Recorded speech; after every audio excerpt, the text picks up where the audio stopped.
Welcome people, what is up.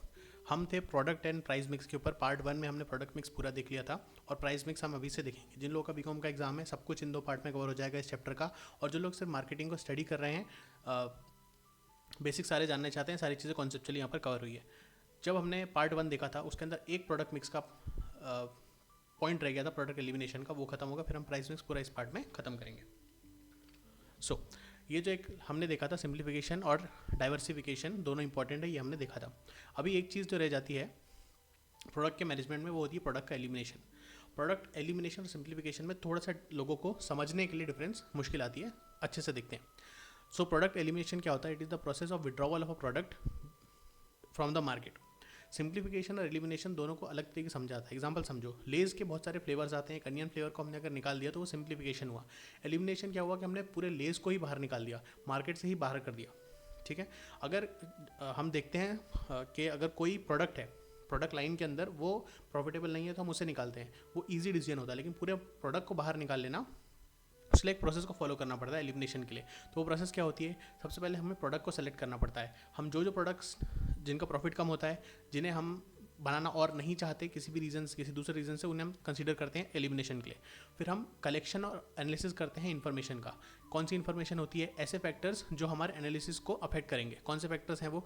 जो deficiencies उस product के अंदर हो रही है, उसके लाइफ साइकिल के अंदर, कि वो डिक्लाइन में जा चुका है, कोई दूसरा सब्सिट्यूट आ चुका है उस प्रोडक्ट का, उसका प्राइस बहुत कम है या बहुत ज़्यादा हो गया उसके रॉ मटेरियल का प्राइस, उसकी प्रॉफिटेबिलिटी बहुत कम हो गई। सबसे इंपॉर्टेंट रीजन यही होता है कि प्रॉफिट नहीं बन रहा है प्रोडक्ट के अंदर। इनेबिलिटी अगर आपको हो रही है to satisfy the need of the customer. उसके बाद डिसीजन। अगर आपको पता चलता है कोई एक प्रोडक्ट है जिसको कुछ तो करना पड़ेगा उसके लिए, तो आप सबसे पहले उस पर एनालिसिस करिए और देखिए क्या उसे मॉडिफाई करा जा सकता है। लेकिन मॉडिफाई ऐसा नहीं कि आप उसमें बहुत ज़्यादा पैसे लगा के उसे मॉडिफाई कर देंगे। मॉडिफाई आपको इस तरह करना है कि प्रॉफिटेबली आप उसे मॉडिफाई कर सकें। और अगर आप प्रॉफिटेबली उसे मॉडिफाई कर सकते हैं तो मॉडिफाई कर दीजिए। लेकिन अगर आपको ये बात पता चलती है एनालिसिस के बाद कि उसे मॉडिफाई नहीं करा जा सकता सही तरीके से, तो फिर आप उसे एलिमिनेट कर देंगे। ये हो गया हमारा प्रोडक्ट मिक्स पूरी तरह से खत्म। अभी हम आ जाएंगे प्राइस मिक्स पर, जो सबसे इंपॉर्टेंट है, सबसे ईजी है, सबसे इंपॉर्टेंट मिक्स है पूरे मार्केटिंग मिक्स का। प्राइस मिक्स जो होता है, उससे हम देखते हैं कि किसी भी प्रोडक्ट की प्राइस कैसे तय करनी है और किस किस सिचुएशन में उसे कब कम या ज़्यादा हमें करना है। तो प्राइस मिक्स को समझने से पहले हमें समझना होगा कि प्राइस क्या होती है। प्राइस मतलब, अगर मैं आपको ये पेन बेचने वाला हूँ, तो इस पेन को, प्रोडक्ट को आपको देने के लिए मैं जो पैसे चार्ज करूँगा उसे हम कहते हैं, अगर मैं आपको ये पेन बेचने वाला हूँ तो हम उसके लिए जो पैसे चार्ज करेंगे उसे हम प्राइस मिक्स, उसे हम कहते हैं द प्राइस। तो प्राइस क्या होती है? जो प्रोडक्ट आप कस्टमर को ऑफर करते हो और उसके बदले में जो कस्टमर आपको देता है, डिपेंडिंग अपॉन जो वैल्यू कस्टमर ने डिराइव करी है, उसे हम प्राइस कहते हैं। जो बाकी सारे एलिमेंट्स होते हैं हमारे मार्केटिंग मिक्स के अंदर, जैसे कि product, promotion, physical distribution, that is place, वो सभी इसका ही पार्ट होते हैं। क्योंकि कॉस्ट जो होती है उनको बाकी सारे मिक्सेस को पूरा करने के लिए जो खर्चा लगता है वो प्राइस से ही कवर होता है। वैल्यू हमने अभी देखा कि depending on the value derived by the customer. तो क्या वैल्यू होती है? जो यूटिलिटी, जो फ़ायदा कस्टमर को मिला, जितना उसको फ़ायदा मिला उससे थोड़े कम पैसे कस्टमर देना पसंद करता है, और वो जो पैसे देना पसंद करता है उसे हम कहते हैं प्राइस। ठीक है। It is not easy to define price. Economist price को डिफाइन करते हैं एज द, कुछ लोग बोलते हैं कि it is the exchange value of the product, और कस्टमर्स के लिए वो ऐसी प्राइस रहती है जहाँ पे अग्रीमेंट हो जाता है सेलर और बायर के बीच में कि भाई इतने पैसे हम आपसे लेना चाहते हैं और इतने ही पैसे हम आपको देना चाहते हैं। सेलर हमेशा ज़्यादा प्राइस चार्ज करना चाहता है और बायर हमेशा कम पैसे देना चाहता है। तो जहाँ पे दोनों का अग्रीमेंट हो जाता है उसे हम कहते हैं प्राइस को। ठीक है। जो प्राइस है उसे हम डिफाइन कर सकते हैं as the amount charge for the product, और साथ साथ जो कंडीशंस, जो वारंटीज, जो डिलीवरी, जो सर्विसेज, जो डिस्काउंट हम प्रोडक्ट के साथ देते हैं, उन सब के लिए भी जो कॉस्ट सेलर निकालता है प्रोडक्ट से, उनका भी कॉम्बिनेशन होता है, जिनको आप अलग से चार्ज नहीं करते, उनका भी कॉस्ट इसमें इंक्लूडेड होता है इस प्राइस के अंदर। तो price must be equal to the total amount of the benefits जो कोई बंदा डिराइव कर रहा है जो प्रोडक्ट से। कस्टमर के लिए प्राइस क्या होती है? एक डिस फीचर होती है, मतलब वो सेक्रीफाइस होती है उसकी परचेसिंग पावर का। Sacrifice of the purchasing power का क्या मतलब होता है? परचेसिंग पावर मतलब उसके पास जितने पैसे बचे हुए हैं, अगर उसका वो पैसे आपको दे देगा प्रोडक्ट खरीदने के लिए, तो उसके पैसे कम हो जाएंगे, मतलब उसकी जो परचेसिंग पावर है वो कम हो जाएगी। इसीलिए कस्टमर को प्राइस पसंद नहीं आती, लेकिन सेलर को प्राइस बहुत पसंद आती है, क्योंकि उसका ओनली सोर्स ऑफ रेवेन्यू होता है और उसी का एक थोड़ा सा मार्जिन उसका प्रॉफिट होता है। ठीक है। अभी हमने देख लिया प्राइस क्या होती है। अब उसके बाद हम देखेंगे कि प्राइस के वेरिएबल्स क्या होते हैं, मतलब एलिमेंट्स ऑफ प्राइस मिक्स कौन कौन से होते हैं। प्राइस मिक्स में हम किन किन चीज़ों को कंसिडर करते हैं। एग्जाम्पल हो गया डिस्काउंट और क्रेडिट। क्रेडिट का मतलब होता है उधार पे देना, और डिस्काउंट मतलब जो हम प्राइस कम कर देते हैं। बहुत सारे गुड्स होते हैं जिसमें कई सारे वेरिएबल्स होते हैं जो अफेक्ट करते हैं उसकी प्राइस को, जैसे कि प्रोडक्ट का नेचर कैसा है, जिस मार्केट में प्रोडक्ट है उसका नेचर कैसा है, मैन्युफैक्चर करने में कितना खर्चा लग रहा है, मार्केटिंग करने में, एडवर्टाइजमेंट लगाने पे, अलग अलग जगह पे एडवर्टाइज करने में कितना पैसा लग रहा है, सेल्स की पॉलिसी क्या है, मेथड्स क्या है, चैनल ऑफ डिस्ट्रीब्यूशन क्या है, कॉम्पिटिटर आपसे कितना प्राइस, कॉम्पिटिटर आपके सेम प्रोडक्ट, अगर मैं पेन बेच रहा हूँ दूसरा बंदा भी पेन बेच रहा है, अगर मैं 10 रुपये बेच रहा हूँ और वो 7 रुपये बेचने लगेगा तो उसकी प्राइस ज़्यादा, उसके ज़्यादा बिकने लगेंगे, वो बात सही नहीं है। तो ये सारी चीज़ों से हमारा प्राइस डिसाइड होता है। इसके लिए हर ऑर्गेनाइजेशन एक प्राइसिंग पॉलिसी और स्ट्रेटजी डिसाइड करके रखती है। तो ये क्या होती हैं, ये गाइडलाइंस होती हैं और फ्रेम्स रहती हैं जो मैनेजमेंट डिसाइड करता है टू एडजस्ट द प्राइसिंग, जिससे कि वो मार्केट की नीड को सेटिस्फाई कर सके। इसका मतलब क्या हुआ कि जो मैनेजमेंट है वो एक रेंज डिसाइड कर लेता है कि हम गुड्स बनाएंगे जो 1000 रुपये से लेकर 3000 रुपये के बीच में होंगे, और उस प्राइस के हिसाब से फिर हम raw material, processes, internal management, उस हिसाब से हम उस लेवल की चीज़ों को रखेंगे। एग्जाम्पल से समझो, बोट के ईयरफोन आते हैं, बोट कभी भी 10,000 रुपये का आपको कॉलर नेक बेचता हुआ नहीं देगा जो उसकी ज़्यादा सेल होती है। बोट वो चीज़ें बेचता है जो मिडिल क्लास खरीद सके, मिडिल क्लास या लोअर मिडिल क्लास खरीद सके। 1500 रुपये से लेकर 3000 रुपये के बीच में उनके प्रोडक्ट्स होते हैं, छोटे छोटे इलेक्ट्रॉनिक आइटम्स जो लोगों को खरीदना पसंद है, वही उनका टारगेट ग्रुप है। तो जो आपकी टारगेट मार्केट है उसके हिसाब से आप प्राइस रखिए और फिर उसके हिसाब से बाकी चीज़ें करिए। इसके लिए प्राइसिंग पॉलिसी स्ट्रेटजीज बहुत ज़रूरी होती हैं। तो सबसे पहली चीज़ होती है कि आप कॉम्पिटिटिव प्रेशर को कम करने के लिए और बायर्स को अट्रैक्ट करने के लिए अलग अलग टाइप के डिस्काउंट देते हो। तो कौन कौन से स्ट्रेटजीज होती हैं? सबसे पहला होता है डिस्काउंट देना। डिस्काउंट देना क्या होता है? एक discount is the price difference that reduces the coated price. अगर मैं बोल रहा हूँ कि ये पेन आपको 10 रुपये मिलेगा, लेकिन अगर आप 40 पेन खरीद लोगे तो एक पेन आपको 8 रुपये का पड़ेगा। ठीक है।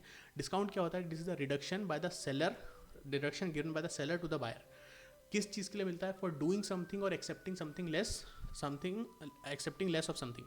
मतलब मैं बोल रहा हूँ कि अगर आप 10 पेन खरीदोगे ऐसे, तो मैं आपको हर पेन पे 2 रुपये का डिस्काउंट दूंगा। दूसरी चीज़ होती है कि मैं एक्सेप्टिंग लेस ऑफ समथिंग। इसका क्या मतलब हुआ कि मैं आपको जो कोई सुविधा मिलती है कि भाई मैं अभी, आप हो सकता है सिर्फ एक पेन खरीदना चाहते हो, लेकिन और आपके पास इसको स्टॉक में रखने के लिए पैसे नहीं है, लेकिन ये जो आपकी स्टॉक की कॉस्ट है उसे मैं कम करके आप पे ये बर्डन ट्रांसफ़र कर रहा हूँ, तो उसको सेटल करने के लिए, आपको मनाने के लिए मैं डिस्काउंट ऑफर करता हूँ। लेकिन जो मार्केटर्स हैं उन्हें बहुत केयरफुली सोचना पड़ता है, सोचना चाहिए इस फंक्शन के बारे में, क्योंकि जो फंक्शन बायर गिव अप कर रहा है इस डिस्काउंट के बदले, वो इतना ज़रूरी नहीं होना चाहिए कि वो डीमोटिवेट ही हो जाए गुड्स को खरीदने के लिए। एग्जाम्पल समझो कि 1 किलो आलू 20 रुपये के हैं, लेकिन 2 किलो आलू मैं आपको 30 रुपये में दे दूंगा, 10 रुपये का आपने डिस्काउंट दे दिया। ठीक है। लेकिन अगर ऐसा हुआ कि जो बायर है वो सिर्फ 1 किलो ही आलू खरीदना चाहता है, तो वो उसके लिए नॉन नेगोशिएबल हो जाएगा, तो फिर आप बायर को लूज़ कर जाएंगे। इसके लिए डिस्काउंट में आपको बहुत केयरफुल रहना पड़ता है सारे ही टाइप के डिस्काउंट में। दूसरा होता है क्वांटिटी डिस्काउंट। क्वांटिटी डिस्काउंट मतलब क्या होता है कि हम एनकरेज करते हैं कस्टमर को कि आप लार्ज अमाउंट में खरीदिए हमसे। यूजुअली होलसेलर इस टाइप का डिस्काउंट देते हैं। ये क्यों होता है? ताकि जो स्टोरिंग का कॉस्ट है, जो शिपिंग का और सेलिंग का कॉस्ट है, वो आपका कम हो जाए और वो बायर की तरफ शिफ्ट हो जाए। फिर वही सारी चीज़ों को मेंटेन करके रखेगा अपने पास, अपना काम खत्म हो गया, सेलर का काम खत्म हो गया। ट्रेड डिस्काउंट क्या होता है? ट्रेड डिस्काउंट होता है जो हम डिस्काउंट प्रोवाइड करते हैं, डिडक्शन प्रोवाइड करते हैं because of the specific position enjoyed by the buyer in the chain of, in the channel of distribution. ये अलग अलग इंडस्ट्री से इंडस्ट्री, कंपनी से कंपनी और प्रोडक्ट से प्रोडक्ट में डिफर करती है। एग्जांपल से समझो, अगर मेरे 2 रिटेलर है, एक मेरा बहुत पुराना रिटेलर दोस्त है जो मुझसे बल्क में खरीदता है, मुझे टाइम पे पेमेंट देता है, तो मैं उसे ट्रेड डिस्काउंट 20% का प्रोवाइड करूंगा। लेकिन अगर कोई नया बंदा है जो मेरे से 3 या 4 बार ही उसने परचेस करा हुआ है, तो मैं 10% ही ट्रेड डिस्काउंट दूंगा। और इसमें एक बात बहुत ज़रूरी है समझने की कि डिस्काउंट आपको उसे ही देना चाहिए जो भरोसे वाला होता है, वरना आपका लॉस हो सकता है। उसके बाद कैश डिस्काउंट। कैश डिस्काउंट क्या होता है? ऐसा डिस्काउंट जो आप सबको देते हैं, जो एक पर्टिकुलर कंडीशन को पूरा कर देंगे with in the time limit. मैंने ऑप्शन दिया कि मैं आपको उधार पे सामान दे रहा हूँ, आपको मुझे 90 दिन बाद पैसे दे, अगर आपने मुझे 90 दिन या उसके अंदर पैसे दे दिए तो आपकी जो टोटल प्राइस है उसमें मैं 10% डिस्काउंट दे दूंगा। लेकिन अगर आप नहीं दे पाए तो आपको पूरे पैसे वापस देने पड़ेंगे विद इंटरेस्ट।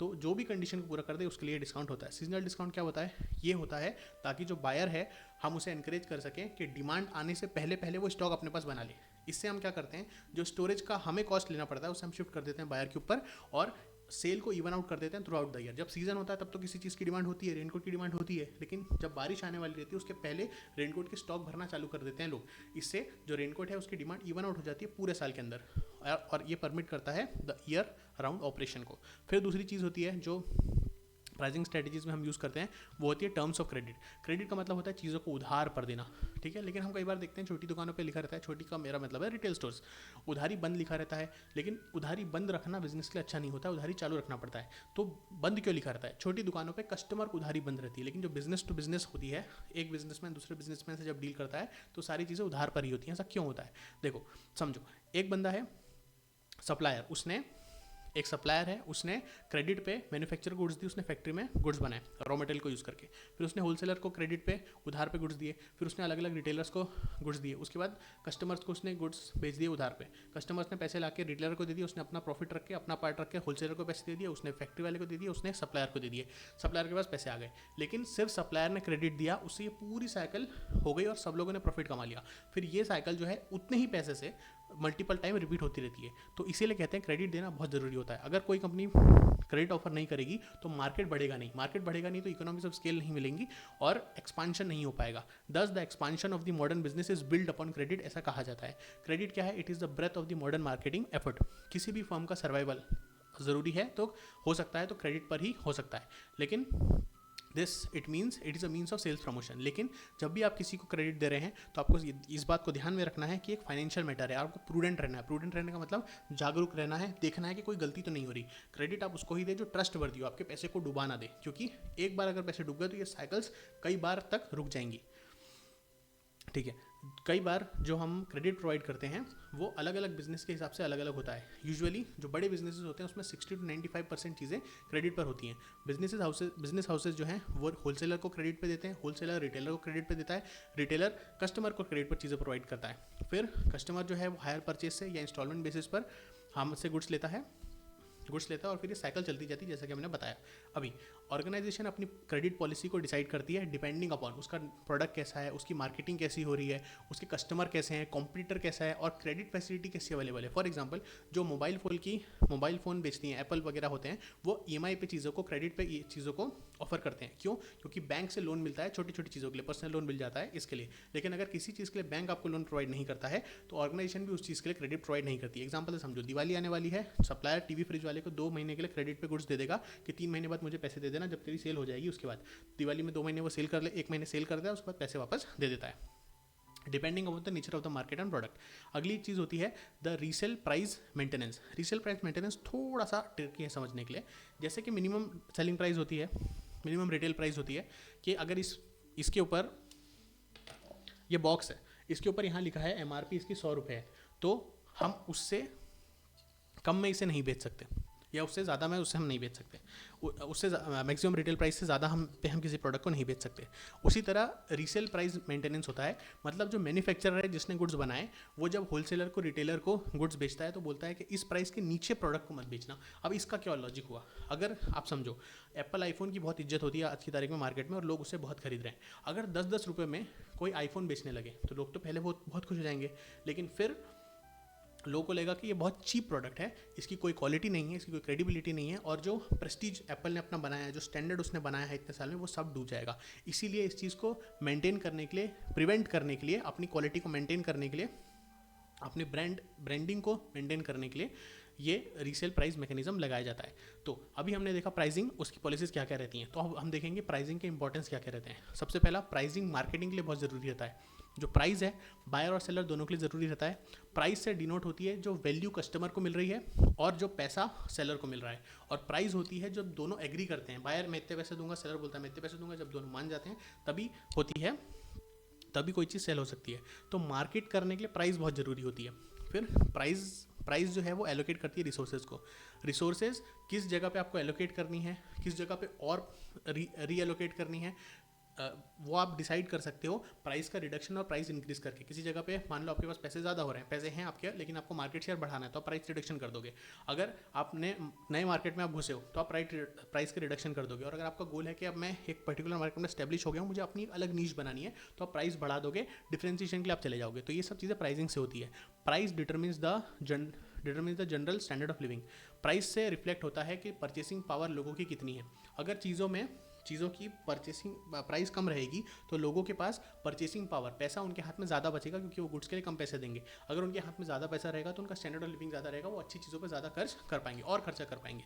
प्राइस जो है वो डिमांड को रेगुलेट करता है। ये सबसे सबसे इंपॉर्टेंट चीज़ है कि strongest P in the price mix price की होती है। जो मैनेजर है वो रेगुलेट कर सकता है डिमांड को अपनी प्राइस को कम या ज़्यादा करके।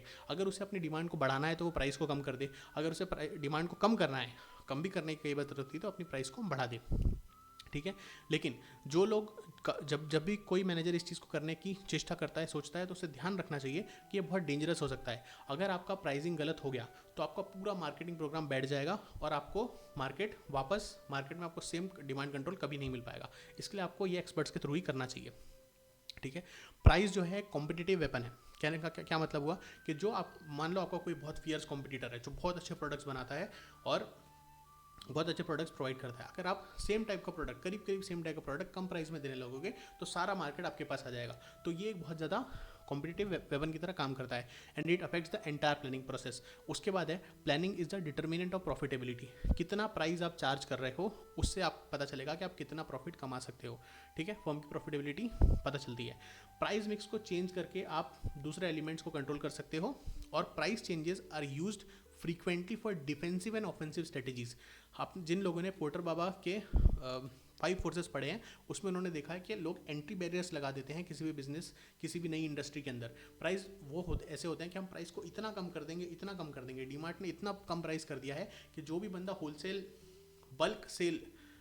बल्क ऑफ गुड्स खरीद के उसे छोटे छोटे क्वांटिटीज़ में लोगों को प्रोवाइड करने के बिजनेस में जाएगा, उससे बहुत लॉस होगा क्योंकि डीमार्ट से कम प्राइस किसी को भी देना बहुत मुश्किल है और उनके पास इंफ्रास्ट्रक्चर भी बहुत अच्छा है।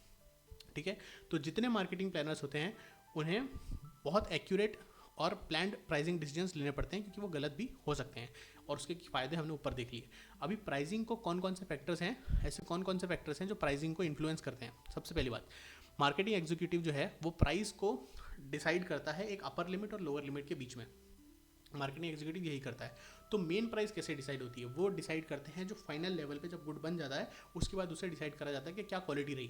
वो एक अपर लिमिट डिसाइड कर देते हैं और एक लोअर लिमिट डिसाइड कर देते हैं। अपर लिमिट क्या होती है, जो हाईएस्ट वैल्यू एक कस्टमर दे सकता है किसी प्रोडक्ट के लिए, वो डिसाइड करते हैं कि भाई इतना इतना फ़ायदा मिल रहा है तो इतने इतने पैसे वो दे देंगे। और लोअर लिमिट क्या होती है, जो टोटल कॉस्ट उस प्रोडक्ट को बनाने की लगी, उसकी प्रमोशन की कॉस्ट, उसकी रीजनेबल प्रॉफिट मार्जिन वगैरह वगैरह वगैरह। अभी ये जो एक्चुअल प्राइस है ये इन दोनों के बीच में कहीं पे हमें मिलती है और ये बहुत सारे इंटरनल और एक्सटर्नल फैक्टर से इन्फ्लुएंस होती है। इंटरनल फैक्टर्स वो होते हैं जिन्हें एक मार्केटिंग मैनेजर कंट्रोल कर सकता है और एक्सटर्नल फैक्टर्स वो होते हैं जिसे एक मार्केटिंग मैनेजर कंट्रोल नहीं कर सकता है। वो क्या होते हैं अभी हम आगे देखेंगे। अभी internal factors which are influencing pricing, ऐसे ये वो फैक्टर्स हैं, वापस रिपीट करता हूँ, जिसे मार्केटिंग मैनेजर कंट्रोल कर सकता है। ठीक है, सबसे पहली बात है ऑर्गेनाइजेशनल फैक्टर्स। हर एक ऑर्गेनाइजेशनल फैक्टर्स का मतलब होता है जो ऑर्गेनाइजेशन के अंदर के अरेंजमेंट्स है जिसके बेसिस पर ऑर्गेनाइजेशन अपने डिसीजन लेती है और इंप्लीमेंट करती है। मतलब ऑर्गेनाइजेशन की हायरार्की कैसी रहती है। कई बार यूजुअली क्या होता है कि जो डिसीजन होता है वो 2 लेवल्स पे होता है। सबसे पहली बार टॉप लेवल, वो एक प्राइस का रेंज डिसाइड करते हैं।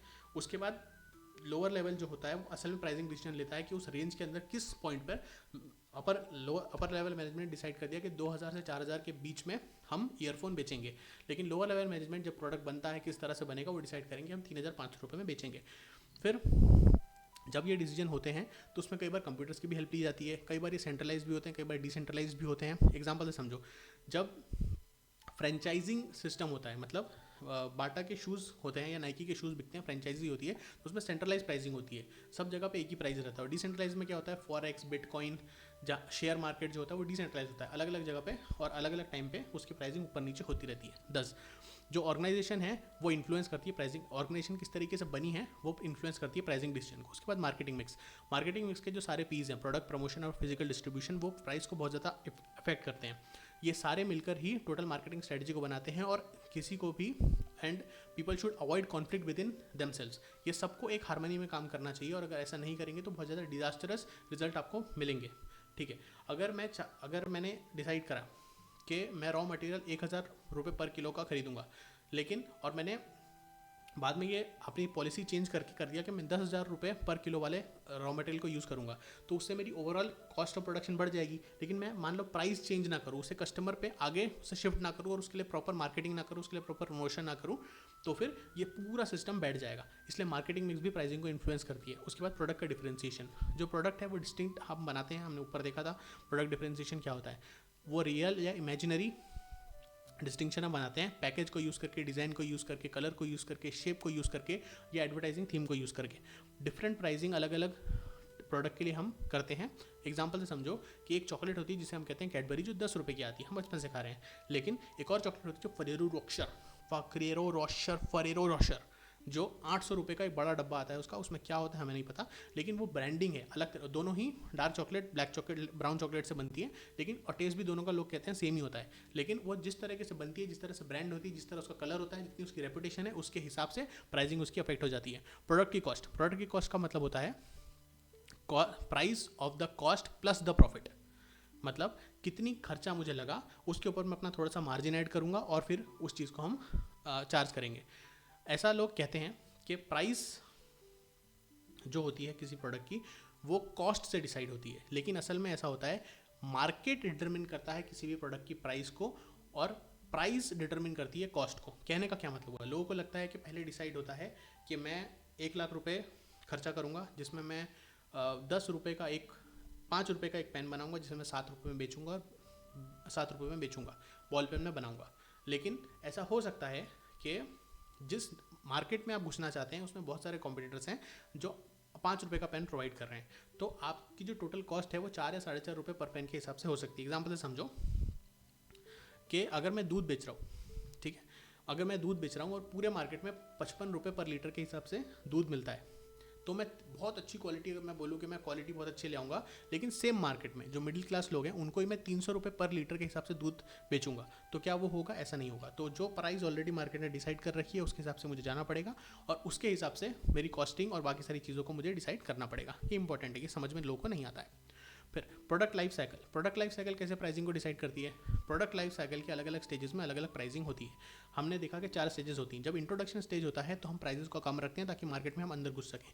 जब ग्रोथ स्टेज होती है तो हम प्राइसेस को थोड़ा बढ़ा देते हैं ताकि हमें थोड़ा प्रॉफिट हो सके। लेकिन अगर आपने अपनॉर्मली प्राइस को बढ़ा दिया तो ये डेंजरस भी हो सकता है। जब मैच्योरिटी स्टेज आती है तो हमें मार्केट की स्किमिंग करनी पड़ती है। स्किमिंग मतलब ऊपर ऊपर के उठा लो, अच्छा प्रॉफिट चार्ज करो, और ऊपर ऊपर के जो अमीर लोग हैं उनसे ज़्यादा पैसे चार्ज कर सकते हो। लेकिन कभी भी याद रखिए, जब आप मार्केट की स्किमिंग करते हैं, जब प्राइजेस को बहुत ज़्यादा बढ़ाते हैं, तो जो अपने प्राइजेस को बहुत बढ़ाता है वो खुद अपना कंपटीशन भी क्रिएट करता है। एग्जांपल, सभी लोग जानते हैं आज की तारीख में जियो के प्राइस पहले से बहुत ज़्यादा बढ़ गए हैं। जब जियो के प्राइस बढ़ जाते हैं और लोगों को थोड़ा सा भी नेटवर्क में एरर दिखता है तो लोग अपने आप एयरटेल की तारीफ करने लगते हैं और एयरटेल पर शिफ्ट हो जाते हैं। ठीक है, आखिरी स्टेज आती है डिक्लाइन की स्टेज की। जब डिक्लाइन की स्टेज आती है तो प्राइसेस को बहुत कम कर दिया जाता है ताकि डिमांड को कैप्चर करा जा सके और मार्केट में जिंदा रहा जा सके। अगला लास्ट चीज़ आता है इंटरनल फैक्टर का, length of the channel of distribution. Length of channel of distribution क्या कि सबसे पहले रॉ मटेरियल हम ढूंढेंगे कहाँ से मिलेगा, फिर सप्लायर डिसाइड करेंगे, फिर वो सप्लायर से खरीदेंगे, फैक्ट्री में आएगा, फिर वो डिस्ट्रीब्यूशन के लिए उससे भेजेंगे, फिर डिस्ट्रीब्यूटर के पास जाएगा, वहाँ फैक्ट्री पे बनने के बाद अलग अलग डिस्ट्रीब्यूटर के पास जाएगा, वो अपने रिटेलर के पास भेजेंगे, फिर वो कस्टमर के पास भेजेंगे। तो ये पूरी चैनल ऑफ डिस्ट्रीब्यूशन रहता है। तो जितना बड़ा चैनल ऑफ डिस्ट्रीब्यूशन रहता है उतनी ज़्यादा प्राइस लगती है। लेकिन इसका ये मतलब नहीं है कि हम चैनल ऑफ डिस्ट्रीब्यूशन छोटा रख लेंगे। जिस टाइप का प्रोडक्ट होता है उसके उस टाइप का चैनल ऑफ डिस्ट्रीब्यूशन रखना पड़ता है। लेकिन हमेशा हमें ऐसा कोशिश करनी चाहिए कि एक साउंड चैनल मैनेजमेंट हम रखें। जिस चीज़ की ज़रूरत नहीं है उसे कट कर दे जाएँ, और जिसकी चीज़ की बहुत ज़रूरत है उसे हम डिस्ट्रीब्यूशन चैनल में रखें, और सब चीज़ों को स्ट्रीमलाइन करके रखें, सब चीज़ों को इन चेक रखें ताकि किसी भी चीज़ की कॉस्ट ज़्यादा ना हो जाए और हमारा एक्सेसिव प्राइसिंग ना हो जाए कि हम किसी प्रोडक्ट के लिए ज़्यादा प्राइस चार्ज कर रहे हैं, ऐसा गलती से ना हो जाए। उसके बाद आता है external factors which influence pricing. कौन कौन से एक्सटर्नल फैक्टर्स होते हैं? एक्सटर्नल फैक्टर ऐसे होते हैं जो अनकंट्रोलेबल होते हैं। तो फिर हम इसे पढ़ क्यों रहे हैं? हम ये अनकंट्रोलेबल होते हैं लेकिन ये बहुत ज़्यादा इंपॉर्टेंट होते हैं क्योंकि ये प्रोडक्ट की प्राइस को बहुत डायरेक्टली और मेजरली इंपैक्ट करते हैं। पहला होता है प्रोडक्ट की डिमांड। सबसे मोस्ट इंपॉर्टेंट फैक्टर होता है जो किसी भी चीज़ की प्राइस को डिटरमिन अफेक्ट करता है, वो होता है उस प्रोडक्ट की डिमांड। नेचर और मैग्नीट्यूड डिमांड का डिसाइड करता है प्रोडक्ट की प्राइसिंग को। डिमांड कैसी हो सकती है? इलास्टिक हो सकती है। इलास्टिक कैसी होती है? फ्लेक्सिबल होती है। चेंज होती हुई होती है। इलास्टिक का मतलब चेंज होती हुई, जो चेंज हो सकती है। इलास्टिक मतलब जो एकदम रिजिड होती है। परफेक्टली इलास्टिक मतलब अगर जितना थोड़ा भी चेंज करा तो बहुत चेंज हो जाएगा। और परफेक्टली इनइलास्टिक मतलब कितना भी प्राइस में चेंज कर लो, डिमांड बिल्कुल चेंज नहीं होने वाली। तो जो प्राइसिंग डिसीजन है वो वेरी करता है depending upon the extent of elasticity. कितना चेंज होगी डिमांड, उसके बेसिस पर हमारी प्राइसिंग डिसीजन चेंज होती है। परफेक्ट इलास्टिक कंडीशन में हम परफेक्ट इलास्टिक क्या होता है कि अगर हमने थोड़ा सा प्राइस को कम करा तो बहुत ज़्यादा डिमांड में इंक्रीज हो जाएगा। दूसरा, जब सिर्फ इलास्टिक देखते हैं तो अगर 10% हमने प्राइस को कम करा तो 10% ही डिमांड बढ़ेगी। पहले क्या हुआ कि 5% प्राइस को कम करा, उससे 30% डिमांड बढ़ गई परफेक्टली इलास्टिक में। उसके बाद जब परफेक्टली इन इलास्टिक हम देखते हैं, उस केस में क्या होता है, परफेक्टली इनइलास्टिक कुछ भी कर लो इसमें डिमांड पे बहुत ज़्यादा फर्क नहीं पड़ेगा। 25% हमने प्राइस को कम करा, फिर भी 0.1% ही फॉल डिमांड ऊपर जाएगी। उसके बाद इलास्टिक में क्या होता है, रिजिड है लेकिन परफेक्टली से कम रिजिड है, तो हमने 20% प्राइस को कम करा, उससे 0.5% डिमांड बढ़ी। ये समझना थोड़ा मुश्किल रहता है, इसके लिए थोड़ा इधर ध्यान दो। हाँ जी, तो अभी हमें देखनी है टाइप्स ऑफ इलास्टिसिटी। आपके कोर्स में नहीं है लेकिन समझना बहुत ज़रूरी है। इलास्टिसिटी का मतलब समझो, कोई चीज़ अगर इलास्टिक है तो अगर प्राइस, अगर हम बोलेंगे कि इलास्टिसिटी है, इसका मतलब हुआ कि प्राइस को चेंज करने की वजह से डिमांड भी चेंज हो रही है। अगर हम कहेंगे कोई चीज़ इनइलास्टिक है, मतलब प्राइस कितनी भी चेंज कर लो डिमांड उसकी वजह से चेंज नहीं हो रही है। परफेक्टली का क्या मतलब होता है, जो इलास्टिसिटी है वो बहुत ज़्यादा है, मतलब थोड़ा सा चेंज करा तो बहुत, परफेक्टली इलास्टिक मतलब थोड़ा सा प्राइस को चेंज करो तो बहुत ज़्यादा चेंज हो जाएगा डिमांड के अंदर। परफेक्टली इलास्टिक का मतलब कि अगर आप कितने ज़्यादा से ज़्यादा चेंज भी कर लोगे प्राइस के अंदर तो भी डिमांड जितनी थी उतनी रहेगी, उसमें बहुत कम चेंज होगा, मतलब परफेक्टली रिजिड होती है वो। ठीक है। रिलेटिव का क्या मतलब होता है कि अगर परफेक्टली में प्राइस को 10 से कम करा तो डिमांड 100 से बढ़ी, तो रिलेटिवली इलास्टिक में क्या होगा कि अगर आपने प्राइस को 10 से कम करा तो डिमांड सिर्फ 20 से ही बढ़ेगी। ठीक है। और रिलेटिवली इलास्टिक मतलब चेंज इसमें बहुत रिजिडिटी रहेगी, चेंज बहुत कम होगा लेकिन थोड़ा सा ज़्यादा चेंज होगा as compared to perfectly inelastic. तो डिमांड कैसी होती है, परफेक्टली इलास्टिक बहुत ज़्यादा चेंज होता है, परफेक्टली इन इलास्टिक बिल्कुल चेंज नहीं होता है। यूनिटरी इलास्टिक का मतलब क्या हुआ, जिस प्रोपोर्शन में आपने प्राइस को चेंज करा उसी प्रोपोर्शन में आपकी डिमांड भी चेंज हुई। रिलेटिवली इलास्टिक का क्या मतलब हुआ कि थोड़ा चेंज हुआ, प्राइस चेंज करने पे डिमांड थोड़ी सी चेंज हुई। रिलेटिवली इलास्टिक मतलब बिल्कुल चेंज नहीं हुआ, ऐसा नहीं हुआ, थोड़ा कम चेंज हुआ। ठीक है। फिर अगली चीज़ होती है जो एक्सटर्नल फैक्टर होता है, उसे हम कहते हैं द कंपटीशन। कंपटीशन का क्या मतलब होता है कि कंपटीशन एक सबसे इंपॉर्टेंट फैक्टर है जो मार्केटिंग की प्लानिंग में प्राइसिंग को इन्फ्लुएंस करता है। किसी भी फर्म को कॉन्स्टेंटली कंपेयर करना पड़ता है कि उसके कॉम्पिटिटर क्या प्राइस चार्ज कर रहे हैं, उसका कॉम्पिटिटर कौन है, क्या उनकी स्ट्रेंथ है, क्या उनकी वीकनेस है, क्या उनका रिएक्शन पैटर्न है, क्या उनकी नीड्स हैं, क्या वो भी उसी कस्टमर मार्केट को सर्व कर रहे हैं जैसे मैं सर्व कर रहा हूँ, क्या वो सेम नीड्स को सेटिस्फाई कर रहे हैं। इसीलिए इससे किसी भी फर्म को खतरा रहता है, उसे कॉन्स्टेंटली अपने कॉम्पिटिशन को देखते रहना चाहिए, वरना कभी भी कॉम्पिटिशन आपको डीथ्रोन कर देगा या आपके मार्केट शेयर को ले लेगा। कॉम्पिटिटर के ऑब्जेक्टिव क्या है, उसकी स्ट्रेंथ क्या है, उसकी वीकनेस क्या है, उसके पॉसिबल मूव्स क्या है, उसके रिएक्शन क्या है, वो सारी चीज़ों को आपको देखते रहना पड़ता है। और उसके लिए आप price hike, price cut, promotional programmes, introduction of a new product, grants देना, क्रेडिट फैसिलिटी प्रोवाइड करना, ये सारी चीज़ें करते रहते हो ताकि आप कंपटीशन से आगे रहो और कंपटीशन आपसे आगे ना निकल जाए। फर्म का प्राइसिंग पॉलिसी डिपेंड करती है प्राइसिंग और substitution of the firm of the competing firms, वो किस तरह की प्राइसिंग दे रहे हैं उसके हिसाब से हमारी प्राइसिंग डिसाइड होती है। अगला एक्सटर्नल फैक्टर होता है इकोनॉमिक कंडीशन। कोई भी इकोनॉमिक कंडीशन, अगर किसी भी कंट्री की इकोनॉमिक कंडीशन ज़्यादा है मतलब वहाँ पे डिमांड ज़्यादा है, जब डिमांड ज़्यादा रहती है तो कंपटीशन बहुत ज़्यादा रहता है, आपको पैसा ज़्यादा इन्वेस्ट करना पड़ता है, प्राइस बढ़ा सकते हो। दूसरी बात, अगर किसी जगह की इकोनॉमी अच्छी नहीं चल रही है तो प्राइस कटिंग आपको करनी पड़ेगी और आपको अपने आप को संभाल के चलना पड़ेगा, सही प्राइसिंग डिसीजन आपको लेने पड़ेंगे, वरना आप खर्चे को मैनेज नहीं कर पाएंगे। ठीक है। फिर गवर्नमेंट रेगुलेशन। गवर्नमेंट रेगुलेशन का क्या मतलब हुआ, गवर्नमेंट सबसे बड़ा एम्प्लॉयर और सबसे बड़ा बायर होता है किसी भी ऑर्गेनाइजेशन, किसी भी इंडस्ट्री के अंदर। जैसे कि डिफेंस इंडस्ट्री हो गई, ग्रेन इंडस्ट्री हो गई, इलेक्ट्रॉनिक इंडस्ट्री हो गई, तो गवर्नमेंट चीज़ों को रेगुलेट करती है, प्राइस को रेगुलेट करती है और कम्युनिटी सर्विसेज, कम्युनिटी मार्केट्स हैं उसकी चीज़ों को की सबसे बड़ी बायर होती है। इलेक्ट्रिसिटी को वो प्रोवाइड करती है, पोस्टल सर्विसेज, ट्रांसपोर्ट, रेलवे की गवर्नमेंट की ऑफरिंग है। इसके लिए किसी भी फर्म को हमेशा जो गवर्नमेंट की रेगुलेशंस हैं, मतलब जो पॉलिसीज़ हैं, उसको अपने ध्यान में रखना चाहिए ताकि वो जो सर्विस, जो प्रोटेक्शन गवर्नमेंट प्रोवाइड कर रहा है उसका भी फायदा ले सके और कभी भी गवर्नमेंट को डबल क्रॉस ना करे, गवर्नमेंट के बैड साइड पे ना चले जाए ताकि उस पर कोई पेनल्टी फाइन वगैरह ना लग जाए। तो पॉलिसी और स्ट्रेटजीज में इसको आपको ध्यान में रखना पड़ता है, ये एक्सटर्नल फैक्टर होता है। उसके बाद एथिकल कंसिडरेशन। कोई भी फर्म जो है वो दिखना चाहती है कि वो बहुत ज़्यादा एथिकल है ताकि वो अपनी एक इमेज क्रिएट कर सके, अपनी एक इमेज मेंटेन करके रख सके। लेकिन एक मोस्ट कॉमन प्रॉब्लम होती है कि आप किस तरीके से जो मैनेजर्स फेस करते हैं कि कितनी ज़्यादा से ज़्यादा मैं प्राइस चार्ज कर सकता हूँ। लेकिन एक बिजनेस का प्रिंसिपल होता है charge what the market can bear. आप उतना ही चार्ज करिए जितना मार्केट बेयर कर सकता है। अगर आप कोई मिडिल क्लास कम्युनिटी में जा रहे हैं और वहाँ पर आप कपड़े बेचने वाले हैं, तो आप वहाँ पे 1 लाख रुपए की एक शर्ट नहीं बेच सकते। आपको शर्ट ऐसी ही बेचनी पड़ेगी जो 100, 200, 300 बहुत हो गया तो 400 या 500 रुपये की शर्ट होगी, तो ही वो खरीद सकते हैं। क्योंकि अगर कोई बंदा जिसके पास इकोनॉमिक रिसोर्सेज उतने नहीं है तो वो उस चीज़ को अफोर्ड नहीं कर पाएगा और आपकी पूरी मार्केटिंग, पूरे सारे एफर्ट्स फेल हो जाएंगे। ठीक है। एथिकल नॉर्म्स का क्या मतलब होता है कि आप quality standards, time, place, dimensions of supply, इन सारी चीज़ों को मेंटेन भी कर पाएँ और रीजनेबल प्रॉफिट भी बना पाएँ, ये ज़रूरी है। और ये कैसे होता है? These conditions are sure to improve the company's position image. जब आप ये सारी चीज़ों करते जाते हैं तो कंपनी की इमेज अच्छी होती जाती है। सप्लायर, जो प्राइसिंग डिसीजन होता है किसी भी मार्केटर का, किसी भी सेलर का, वो डिपेंड करता है कि उसने जो रॉ मटेरियल गुड्स को बनाने के लिए है वो उसको कितने में मिले। जैसे कि टेक्सटाइल इंडस्ट्री है तो कॉटन उसके लिए बहुत ज़रूरी है, तो कॉटन का जो प्राइस चल रहा रहेगा उसके हिसाब से हमारे अभी की प्राइजेस डिसाइड होंगी। हम कई बार बात करते हैं पेट्रोल का प्राइस बहुत ज़्यादा इकोनॉमी में आज की तारीख बढ़ रहा है, 100 रुपये लीटर हो गया है। क्यों हो गया? क्योंकि जो बाहर से हम इंपोर्ट कर रहे हैं उसकी प्राइस पर बैरल बढ़ गई है, इसके लिए हो रहा है। लेकिन आज की तारीख में ऐसा नहीं है, गवर्नमेंट टैक्स बहुत ज़्यादा बीच में लगाती है। ठीक है, वो आउट ऑफ क्वेश्चन है। जितना सप्लायर से हमें पैसे, जितनी ज़्यादा कॉस्टिंग पे हमें गुड्स मिलेंगे उतना ज़्यादा हम प्राइस चार्ज करेंगे। एग्जांपल समझो, अगर सप्लायर को पता है कि उसका जो इनपुट है वो सिग्निफिकेंट है और उसका सब्सिट्यूट अवेलेबल नहीं है, तो वो बहुत ज़्यादा प्राइस चार्ज कर सकता है। और अगर वो ऐसा करेगा तो उसके डिसीजन से हमारा प्राइसिंग डिसीजन अफेक्ट होगा। फिर बायर का बिहेवियर, अगर बायर्स जो हैं वो बहुत सारे हैं लेकिन उनकी स्ट्रेंथ बहुत कम है, वो यूनाइटेड नहीं है, तो उसका बहुत कम इम्पैक्ट रहेगा। जो सप्लायर जो हम चाहेंगे वो हम प्राइस चार्ज कर पाएंगे। लेकिन अगर मान लो बायर बहुत कम है लेकिन उनका इन्फ्लुएंस बहुत ज़्यादा है, फॉर एग्जांपल जब इलेक्शन होते हैं तो बहुत सारी पॉलिटिकल पार्टीज बिजनेसमैन लोगों के साथ सभाएं अरेंज करती हैं। क्यों? क्योंकि वो पैसा देते हैं सबसे पहली बात, और वो वोट देते हैं, लोगों के मूड को इन्फ्लुएंस करते हैं। इसलिए बहुत सारे टैक्स कट्स प्रोवाइड करे जाते हैं। एलपीजी गैसेज की प्राइस कम हो जाती है ताकि विमेन वोट मिले, टैक्स कट हो जाते हैं ताकि बिजनेसमैन की वोट मिले और बिजनेसमैन से पैसा मिले। ठीक है।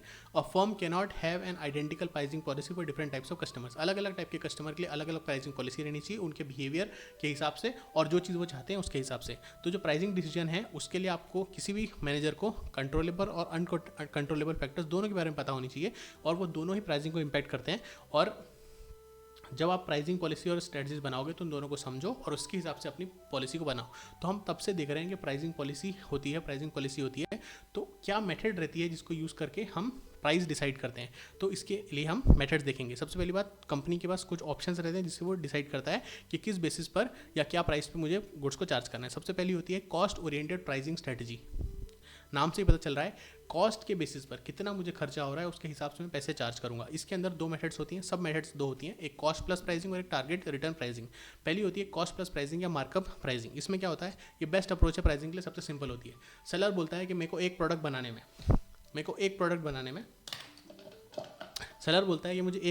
में 20 रुपये लग रहे हैं, तो मैं इसमें 5 रुपये अपना मार्जिन डिसाइड करके 25 रुपये में इसको बेचूंगा। तो इसको देखने के लिए कुछ आइटम्स को हमको देखना पड़ता है, कंसिडर करना पड़ता है प्राइस डिसाइड करने से पहले। कौन सा? कि इस प्रोडक्ट को बनाने के लिए जो मुझे गुड्स लगेंगे उसकी कॉस्ट क्या है, सेलिंग एक्सपेंसेस कितने हो रहे हैं, इसको बेचने के लिए खर्चा कितना हो रहा है, इंटरेस्ट डेप्रिसिएशन कितना लग रहा है, एक्सपेक्टेड प्रॉफिट मार्जिन मेरा कितना है, उन सब चीज़ों से मेरा डिसाइड होगा प्रॉफिट कितना रहेगा। उससे हमारी पता चलेगी टोटल कॉस्ट। उस टोटल कॉस्ट पे मैं जो परसेंटेज ऑफ सेलिंग प्राइस है, जो मैं प्रॉफिट मार्जिन अपना रखना चाहता हूँ, उस पर लगा दूंगा और फिर मेरी प्राइस डिसाइड हो जाएगी। जो प्रॉफिट मार्जिन है वो वेरी करता है डिपेंडिंग अपॉन डिफरेंट प्रोडक्ट्स। अगर कोई बहुत महंगा प्रोडक्ट है तो 30 से 40% का प्रॉफिट मार्जिन हो सकता है। अगर कंज्यूमर गुड्स हैं, जो एक्सपेंसिव कंज्यूमर गुड्स हैं, तो वो 20 से 30% उसमें मार्जिन रख सकता है कोई सेलर। और अगर ऑर्डिनरी कंज्यूमर गुड्स है, रोज़मर्रा की चीज़ें हैं, तो 10 से 15% उसमें प्रॉफिट मार्जिन रहता है। ठीक है। इसका मेन ड्रॉबैक ये रहता है कि इसमें करेंट डिमांड इलास्टिसिटी को कंसीडर नहीं करा जाता है जब आप सेलिंग प्राइस को डिसाइड कर रहे हो। मतलब अगर मैं आज प्राइस तो चेंज कर दूंगा अपने कॉस्ट के हिसाब से, लेकिन अगर मैं प्राइस को इतना कम ज़्यादा कर रहा हूँ तो इसकी वजह से डिमांड पे क्या असर पड़ेगा, कस्टमर क्या सोचेगा, कस्टमर इसे बेयर कर सकता है कि नहीं कर सकता है, इस चीज़ को मैं यहाँ सोचता नहीं हूँ। इसके लिए I the target return pricing दूसरी तो ये हुई पहली। इसकी वजह से हम अब बाद में देखेंगे डिमांड प्राइसिंग।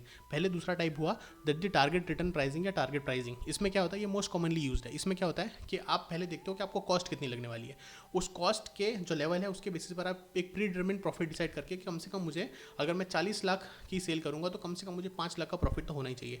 इस तरीके से आप एक प्री डिटरमिन्ड टारगेट्स रिटर्न लेके चलते हो अपनी टोटल कॉस्ट के ऊपर, और उसके हिसाब से आपकी प्राइसिंग डिसाइड करते हो।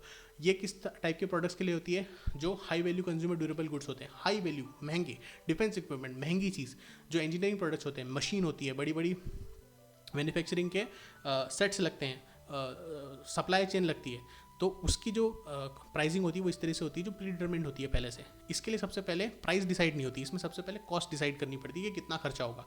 फिक्स्ड कॉस्ट कितनी होगी जो वॉल्यूम ऑफ सेल से चेंज नहीं होती, वेरिएबल कॉस्ट, जगह का कॉस्ट, पर यूनिट कॉस्ट जो लेवल ऑफ प्रोडक्शन से ऊपर नीचे होती रहती है।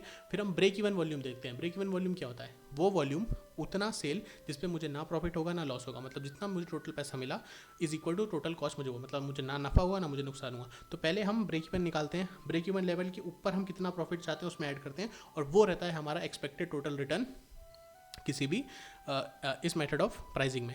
ठीक है, इस टारगेट प्राइसिंग में भी बेसिक फ्लॉ ये है कि वो एक प्री डिटरमिन्ड सेल वॉल्यूम के हिसाब से चल रहा है। वो इस बात को कंसीडर नहीं कर रहा है कि डिमांड पे क्या अफेक्ट पड़ेगा इस प्राइसिंग की वजह से। कितना डिमांड है उसे नहीं दिख रहा है, मैं कितना प्रॉफिट या मुझे कितना कॉस्ट लग रहा है वो ये दिख रहा है, वो ये नहीं दिख रहा है कि डिमांड पे क्या असर पड़ेगा। इसके लिए दूसरी मेथड आई है प्राइसिंग की, डिमांड ओरिएंटेड प्राइसिंग।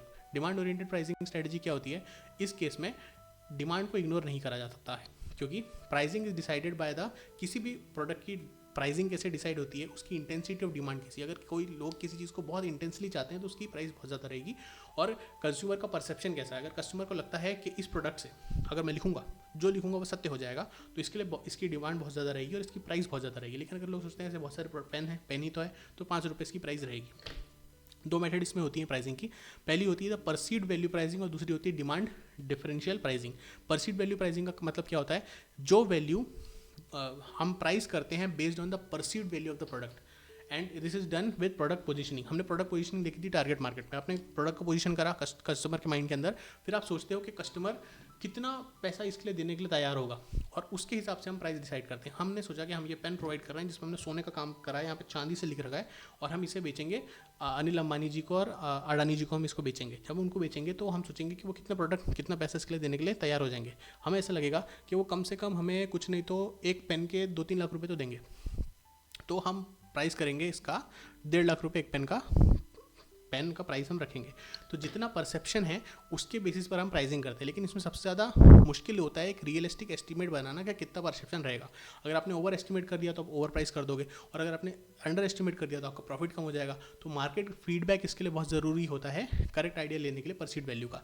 दूसरा होता है इसमें demand differential pricing. Demand differential pricing को हम कहते हैं प्राइस डिस्क्रिमिनेशन मेथड को भी कहते हैं। This is another method of demand oriented pricing and it is called as price discrimination method. तो इसमें क्या होता है, एक प्रोडक्ट है या सर्विस, अलग एक ही प्रोडक्ट है लेकिन वो अलग अलग जगह पे अलग अलग प्राइस पे है। प्रोडक्ट यही है लेकिन वो अलग अलग जगह पे अलग अलग प्राइसेस पे रहेगा। कैसे, कस्टमर के बेसिस पे। अगर एक जगह का कोई कस्टमर है, मैं इसे लॉ लाइब्रेरी में बेच रहा हूँ, तो वहाँ पे बहुत सारे इसके पेन के सेलर्स बहुत सारे अवेलेबल हैं, तो उस जगह पे इसकी प्राइस कम है क्योंकि उसकी सप्लाई ज़्यादा रहेगी, तो वहाँ पे कम प्राइस रहेगी। लेकिन अगर मैं कहीं रेगिस्तान में पेन ढूंढ रहा हूँ, पेन बेच रहा हूँ और वहाँ पे बहुत ज़्यादा ज़रूरत है लोगों को, तो वहाँ पे उसकी प्राइस ज़्यादा रहेगी, और लोग जहाँ पे बार्गेन कम कर सकते हैं वहाँ पे प्राइस ज़्यादा रहेगी। फिर प्रोडक्ट का फॉर्म बेसिस अलग अलग वर्जन रहता है। एग्जांपल, मैं फ्रिज बेच रहा हूँ, तो फ्रिज एक डबल डोर वाला होता है, सिंगल डोर वाला होता है, प्लास्टिक का होता है, प्लेटेड होता है, फॉइल्ड होता है, सेफ्टी इंस्ट्रक्शन रहते हैं। तो जो वर्जन रहता है उसके हिसाब से प्राइस रहता है। माइक्रोसॉफ्ट का विंडोज़ का जो सॉफ्टवेयर रहता है वो अलग अलग कंट्री के हिसाब से अलग अलग वर्जन बेचते हैं, और हर वर्जन का अलग अलग प्राइस रहता है कंट्री स्पेसिफिक। उसके बाद प्लेस बेसिस पे अलग अलग प्रोडक्ट अलग अलग जगह पे लगता है। एक कोई प्रोडक्ट है, आप जमुना पार जाओगे तो वहाँ पे दिल्ली NCR जगह है और जमुना पार उसके पास ही जगह है, जमुना के पार वाली जगह, टोटल दिल्ली में ही आता है वो। जमुना पार में अगर आप बाल कटाने जाओगे तो 100 रुपये में आपके बाल कट जाएंगे। लेकिन अगर आप दिल्ली जो सेंट्रल दिल्ली है NCR एरिया में जाओगे, वहाँ पे अगर आप बाल कटवाने जाओगे तो आपको 3 या 4 हज़ार रुपये तो लग जाएंगे बाल कटवाने के लिए। तो जगह के हिसाब से प्राइसिंग डिसाइड होती है, टाइम बेसिस पे। जैसे जैसे टाइम चेंज होता है उसके हिसाब से प्राइस भी चेंज होता रहता है। फॉर एग्जांपल क्या हुआ, इक्विटी शेयर, उसकी प्राइस कभी भी बढ़ती कम होती रहती है। फॉरेन करेंसी, गोल्ड हो गया, सीजनल प्रोडक्ट हो गया, उसकी प्राइस टाइम के हिसाब से चलती रहती है। हर दिन हर मंथ के हिसाब से प्राइस चेंज होती रहती है। तो कौन कौन सी सिचुएशन है जिसको हमें ओवरलुक करना पड़ता है प्राइस डिस्क्रिमिनेशन में, कि जो मार्केट है वो फ्रेगमेंटेड है और डिमांड की जो इंटेंसिटी है वो अलग अलग जगह पे अलग अलग है। मतलब हर सेगमेंट में मार्केट बटा हुआ है और हर सेगमेंट में अलग अलग इंटेंसिटी है। जहाँ पे इंटेंसिटी डिमांड की बहुत ज़्यादा है वहाँ पे प्राइस ज़्यादा रखेंगे, जहाँ कम है वहाँ पे कम रखेंगे। बहुत कम पॉसिबिलिटी है कस्टमर की कि वो एक सेगमेंट से जहाँ पे प्राइस कम है उससे उठा के जहाँ पे प्राइस है वहाँ पे जाके बेच देगा। कस्टमर इतने ऑर्गेनाइज्ड और इतने इन्फॉर्म नहीं है, इसकी पॉसिबिलिटी बहुत कम है। ठीक है। और there is uniformity of price by the seller in one segment. एक सेगमेंट में एक ही प्राइस पे जो सेलर है वो गुड्स को बेचता है। जो ओवरहेड कॉस्ट है to maintain the price discrimination should be excessive, वो ज़्यादा होनी चाहिए ताकि कोई नया बंदा नहीं कर सके, बड़े बड़े लोग ही इसे कर सके। डीमार्ट ये चीज़ कर सकता है, कोई और नहीं कर सकता। प्राइस डिस्क्रिमिनेशन एप्पल ये चीज़ कर सकता है और कोई नहीं कर सकता। Price discrimination should not demotivate the buyers customer from buying. इतना भी नहीं लेना है कि लोग इतना, अगर आप दिल्ली का मैंने एग्जांपल लिया था, अगर दिल्ली में बाल कटाने में आप 40,000 रुपये लगा दोगे तो लोग जमुना पार जाके बाल कटा लेंगे। तो प्राइस इतना भी नहीं होना चाहिए कि लोग डिमोटिव हो जाए कस्टमर आपके प्रोडक्ट्स को खरीदने के लिए। लास्ट होती है प्राइसिंग का स्ट्रेटेजी, कंपटीशन ओरिएंटेड प्राइसिंग। उसमें क्या होता है कि जो कॉम्पिटिटर आपकी प्राइस रखता है उतनी ही आप प्राइसिंग रखते हो। मतलब आपने अपने प्रोडक्ट को पोजीशन कर दिया और उसमें आपका उसी सेम मार्केट में आपका कॉम्पिटिटर भी है, तो आप प्राइस डिसाइड करते हो कि जो कॉम्पिटिटर का प्राइस है या तो उससे ऊपर या तो उससे नीचे, ये हमारी प्राइसिंग डिसाइड है। अगर हम ऊपर रखना चाहते हैं तो हमें कुछ सर्विसेज ज़्यादा देनी पड़ेंगी, अगर हम नीचे रख रहे हैं तो हमें हमारी कॉस्ट को कम करना पड़ेगा। तो जितनी कॉम्पिटिटर की प्राइस है उसके बेसिस पर हमारी प्राइस को डिसाइड कर रहे हैं। एक वक्त हुआ करता था जब इंडियन एविएशन बहुत ज़्यादा लॉस में जा रहा था। पहले क्या होता था, इंडिगो 1,000 रुपये की फ्लाइट की टिकट रखता था और जब किंगफिशर हुआ करता था वो 1500 की रखता था। तो सारे कस्टमर जो हैं वो इंडिगो चले जाते थे। तो फिर किंगफिशर भी अपनी प्राइस को कम कर देता था क्योंकि उसके कॉम्पिटिटर ने प्राइस कम कर दी है।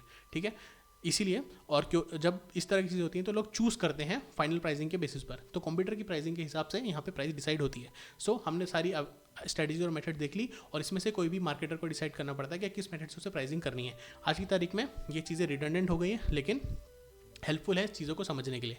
अभी हम क्वेश्चन आंसर्स देखेंगे। इसमें होती है प्रोडक्ट, उसकी कैरेक्टरिस्टिक्स बतानी है, प्रोडक्ट का क्लासिफिकेशन देखना है, प्रोडक्ट लाइफ साइकिल के स्टेजेस बताने हैं, प्रोडक्ट मैनेजमेंट की मेथड्स बतानी है, कौन कौन से फैक्टर्स से कंसिडर करने पड़ते हैं, प्राइसिंग के ऑब्जेक्टिव क्या होते हैं, फैक्टर्स कौन से होते हैं प्राइसिंग डिसीजन के, प्राइसिंग की मेथड्स कौन सी होती है जो हमने अभी देखी, प्रोडक्ट लाइन, प्रोडक्ट मिक्स क्या होता है, product life cycle, product mix क्या होता है, ये हमने देखा। अभी हमने इसको देख लिया, लेकिन चीज़ों को सुनना और याद रखने में बहुत ज़्यादा फर्क रहता है। जिनका बीकॉम का एग्जाम है आप गौर से देखेंगे, ये हेडिंग चार्ट है। आपको इसको पूरे को अपने हाथ से लिखना है और वीडियो को एक बार और देखना है। छोटा सा है, एक पेज के अंदर अंदर आ जाएगा। वीडियो को पॉज करो हर एक जगह पे और लिख लो। ठीक है, पॉज करो। प्रोडक्ट की कैरेक्टरिस्टिक्स, प्रोडक्ट मिक्स, प्रोडक्ट का असॉर्टमेंट, प्रोडक्ट लाइन हमने देखा है, बड़ा सिंपल है। प्रोडक्ट क्लासिफिकेशन, कंज्यूमर गुड्स होते हैं, मॉडर्न प्रोडक्ट का क्लासिफिकेशन होता है। प्रोडक्ट लाइफ साइकिल, उसकी स्टेजेस रहती हैं। फैक्टर्स जो हमें कंसिडर करने पड़ते हैं प्रोडक्ट के मैनेजमेंट के लिए। फिर आ गई प्राइस मिक्स। प्राइस मिक्स में प्राइस क्या होते हैं, एलिमेंट्स क्या होते हैं प्राइस मिक्स के, ऑब्जेक्टिव्स क्या होते हैं, सिंपल है, लिखा नहीं यहाँ पे, ज़रूरत नहीं है, मन से लिख सकते हैं। फैक्टर्स जो इन्फ्लुएंस करते हैं प्राइसिंग को, इंटरनल एक्सटर्नल। प्राइसिंग मेथड और उसकी स्ट्रेटेजीज 3 होती हैं।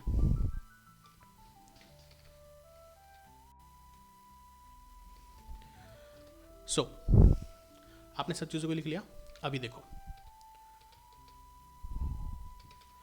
ये आपको चैनल का नाम दिख रहा होगा, शोभित मिश्रा लेगेसी नाम से। आप टेलीग्राम पे जाएंगे, शोभित मिश्रा लेगेसी डालेंगे, मैं डिस्क्रिप्शन में लिंक डाल दूंगा। अगर नहीं भी डाल पाया तो आपको टेलीग्राम पे यहाँ पे जाना है। यहाँ पे ये नोट्स ऑलरेडी अपलोडेड हैं, इसके सारे मार्क्ड, पूरी तरीके से मार्क्ड, हाईलाइटेड, खुद ही लाइक कर दिया मैंने।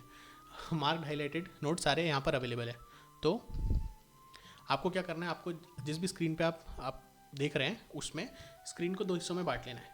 एक तरफ आपको वीडियो प्ले करना है और एक तरफ आपको नोट्स रखने हैं और नोट्स को आगे बढ़ाते जाना है और जो हाईलाइटेड पोर्शन है उसको दिखते जाना है। जिन लोगों का एग्जाम है उनके लिए बोल रहा हूँ, तो आपका एक बार पढ़ के भी हो जाएगा और एक बार नोट्स भी आप ऊपर से देख लोगे और एग्जाम जाने से पहले नोट्स को एक बार हाईलाइटेड पोर्शन को रीड कर लेना और जो हेडिंग चार्ट है उसे पूरा अच्छे से याद कर लेना। ठीक है, अब ये जो स्क्रीन है इसको बांटते कैसे हैं, विंडोज़ बटन प्लस जो साइड एरो की होता है ना उसे दबा देना, तो जो विंडोज़ है, जो भी आपकी ओपन स्क्रीन है वो बढ़ जाएगी। जो लोग मोबाइल पे वीडियो को देखने वाले हैं, मोबाइल में भी स्क्रीन को 2 हिस्सों में बांटा जा सकता है। आपको बस उसे उठाना है और ऊपर ड्रैग करना है मोबाइल की तरफ, ऊपर ड्रैग करना है, तो आधी आधी स्क्रीन में दोनों चीज़ें आ जाएंगी, आप देख पाओगे। अगर आपके मोबाइल में ऐसी सेटिंग नहीं होती है तो आप एक बार वीडियो देख लो, फिर नोट्स पढ़ लो, फिर एक और बार वीडियो पढ़ लो, फिर से एक बार वीडियो देख लो, और you will be good for your exams. This was it, take care.